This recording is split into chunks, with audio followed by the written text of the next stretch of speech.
กราบทักทายเนาะสบายดี FC เบิร์ดสุขูสุคนเนาะมื้อนี้ก็มาพอกับน้องสาวลาวไต่อยู่ในเขตเทศบาลแขวงไซกองคือเก่าคือเดิมจ้าหลังจากที่ว่าบ่ได้เข้า YouTube โดนแฮงเนาะพี่น้องเนาะเนื่องจากว่า YouTube มีปัญหาเนาะเข้าบ่ได้และคลิปนี้ก็คือเป็นคลิปแรกเนาะในหอบ1 เดือนเนาะทุกคนเนาะที่ว่าเข้า YouTube ได้เนาะโอ้ยเนาะย่านทุกคนลืมกันได้เนาะย่านทุกคนลืมสาวสุกเนาะแต่ว่าสาวสุกนี่ยังบ่ลืมเนาะพยายามเขาแล้วเขาอีกจนกระทั่งมื้อนี้เขาได้เนาะทุกคนแล้วก็สีมาอัดคลิปเนาะพี่ๆน้องๆ FC เนาะเบิดสุคนเนาะได้เบิ่งได้ชมกันจ้ะมื้อนี้พิเศษแห้งเนาะหมู่ของสาวสุกเองเนาะมาหลินนำหมู่มาหลินนำเนาะก็เลยแบบว่าหาแนวมาเฮ็ดอยู่เฮ็ดกินให้เพิ่นเนาะทุกคนเมนูต้มยำแซ่บๆเนาะเดี๋ยวมื้อนี้สาวสุกสิโซ่ขี่มือเนาะ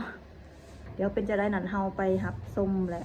เบิ่งน้ำกันเลยเนาะทุกคนเนาะไปทุกคนนำเดือดแล้วใส่ขนมลงไปเลยจ้าใส่พริกเผาน้ำจ้าลงไปเลยค่ะเติมความหอมด้วยใบขี้หูดเนาะทุกคนใบขี้หูดใส่ลงไปก่อนนะจ๊ะนี่เลยแล้วก็สิไปใส่หมูสับก่อนเนาะใส่เนื้อลงไปเลยจ้า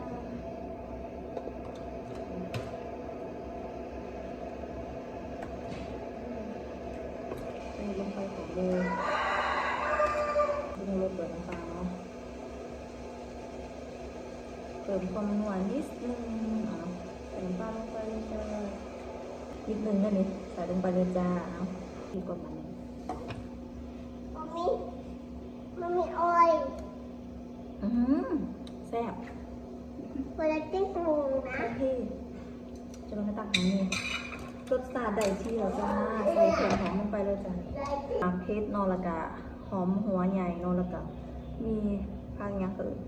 ผักบัวละผ่าเนาะหรือว่าโหละผ่าเนาะใส่ลงไปเลยจ้าแล้วก็มีผักบัวน้ำนิดนึงเพิ่มความนัวเนาะด้วยนี่เลยจ้านมเพิ่มความนัวไปเลยจ้าให้รสชาติกลมขึ้นเนาะหน้าตาอะไรเนาะนี่กระสิประมาณนี้เลยจ้าทุกคนแบบคนเฮ็ดอะไรร้อนเนาะนี่แล้วทุกคนตักใส่จานเลยจ้าของเสร็จจ้ะเดี๋ยวเขาจะทองนำโซะลงไปเลยเนาะตัวนี้มาที่สนิทเอามาฝากเนาะคุณมาปัญญาคุณว่าจัดไปมันตัวแสบขนาดนี้ผักกับน้ำเลยผักกับน้ำโอ้หอนเนาะลืมเปิดพัดลมเพราะว่าเป็นแบบคนท้องลืมเปิดพัดลมจะมาเปิดไหนเด้อเขาทุ่งกระสือเนาะเพราะว่าหาใส่หม้อเบรนบริหุ่งเขาอะไรใส่มันนี้ก็เนาะแต่กินโบเบิร์ทุกคนมาเด้อทุกคนกินน้ำกันเด้อทุกคนมาเด้อตัวแสบแห้งมันสนิทมาลินน้ำเนาะมากินข้าวน้ำโอ้ปกติกินข้าวคนเดียวเนาะวันนี้มีโมมากินน้ำคือสิแสบขนาดเนาะโอเคแล้วนี่ทุกคนแล้วนี่คือมูเขาเองเนาะสาวนิดเนาะบางคนกะสีคุ้นเคยเนาะคุณนาคุณตากันแล้วแต่ว่าบางคนกะยังสิโบหูเนาะไปทุกคนเดี๋ยวเขาพาไปเบิ่งกันเนาะนี่เลยจ้าสบายดีเด้อสบายดีเอฟซีของสาวซูเมื่อสุขุสุคนเนาะแล้วก็สบายดีเอฟซีของสาวิตเมื่อสุขุสุคนเด้อมื้อนี้เนี่ยเป็นโอกาสที่ดีที่ว่าสาวิตเนาะได้มาเรียนมาเที่ยวน้ำสาวซูแล้วก็เพิ่นเฮ็ดกินสู่กินมื้อนี้ทุกคนนะคะสาวิตหันไปเอาก่อยมากินน้ำเนาะมากินข้าวน้ำกันมาสังสรรค์เนื่องจากว่าโบหน้าโบตากันโดนเลยหักแฟนกันคือเก่าค่ะแล้วเนาะมื้อนี้ก็เลยว่าจะได้กระฝากติดตามส่งน้อยๆของสาวซูเราไปเด้อเนาะนะคะมาติดตาม2 3นิทรรศเนี่ยเป็นกำลังใจให้พวกเฮาเฮ็ดคลิปต่อไปเนาะเพราะว่ากำลังเป็นมือใหม่เนาะฝากเดี๋ยวฝากตัวได้เด้อมามื้อนี้มากินข้าวเนาะ ข้าวน้ำกันเนาะกินข้าวเที่ยงเนาะวันนี้เนาะมาคำใหญ่ๆซีมึงไหมซีมึงก่อนต้มยำซอสเป็นตะแซ่บเนาะซีมึงสดน้ำก็น้ำบัดนึง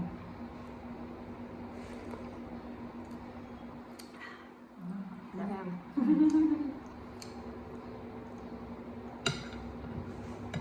ที่มันต้มยำเป็นยังไง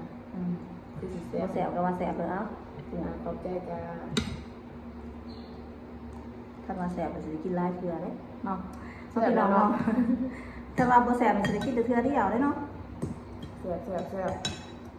ฝีมือเท่าซุปนี่บ่ตกหรอกนะ อืม ยกให้เป็นแม่ครัวอันดับหนึ่งเนาะเท่าซุปเรามาแปลงกินเนาะมันคือซานิดแถมมีแต่ไปหา ต้องบ่ค่อยแปลง กินก่อนเนี่ยก่อน แต่ที่เรา โอ้เสียดายเนาะมื้อหน้านี่เฮ็ดกินเองนะเฮ็ดกินซอยจุนะ ซอยจุ เจ้าซอยจุ ผู้สาวซอยจุ กินได้อยู่เนาะต้นเทื่อกินหลายๆเทื่อก็บ่ได้เนาะ มีการรู้สึกที่อยากนอกด้นแล้วบ่ได้กิน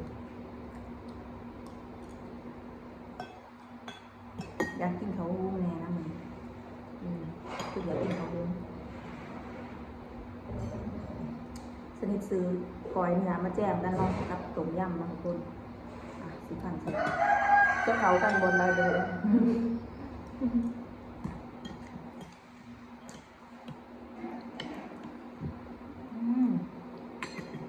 แบบ แสบแล้วสีมือตัวเองเนาะ เท่ากับแสบมาแล้วสีมือหมูเนาะ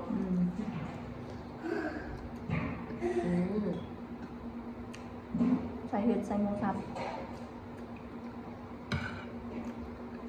แสบกลัวอยู่หานี่ได้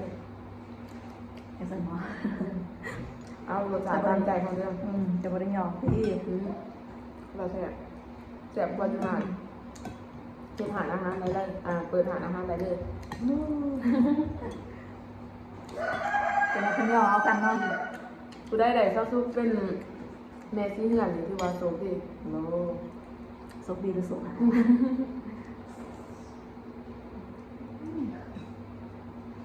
โอเคคลิปนี้ก็ขอกินข้าวกันเด้อจังมาแจมกันใหม่เนาะตอนนี้ หิวแห้งเนาะ ขอกินข้าวก่อนเนาะโอเคแล้ววันนี้เราก็กินข้าวแล้วเนาะพวกกินข้าวแล้วเป็นจะได้ยิ้มอยู่วะ พุ่งจะสวนเนาะพี่ลึกเบิ่นซองจานเนาะทุกคนเนาะเบิ่นเขาว่ากินหลายแฮงจักแสบบ่แสบเนาะเบิ่นซองจาน แสบนิดกะหน่อยหนึงมีส่วนเกินหน่อยหนึง โดย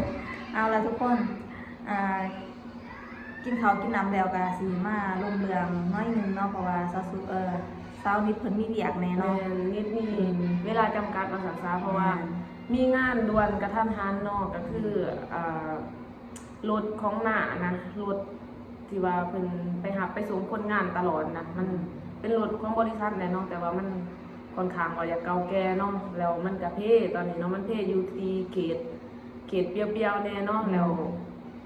คนไปคนมากก็อยากแน่เนาะทางนั้นเพิ่นก็เลยหาว่าไปหับเพิ่นแน่นะเนาะไปหับเพิ่น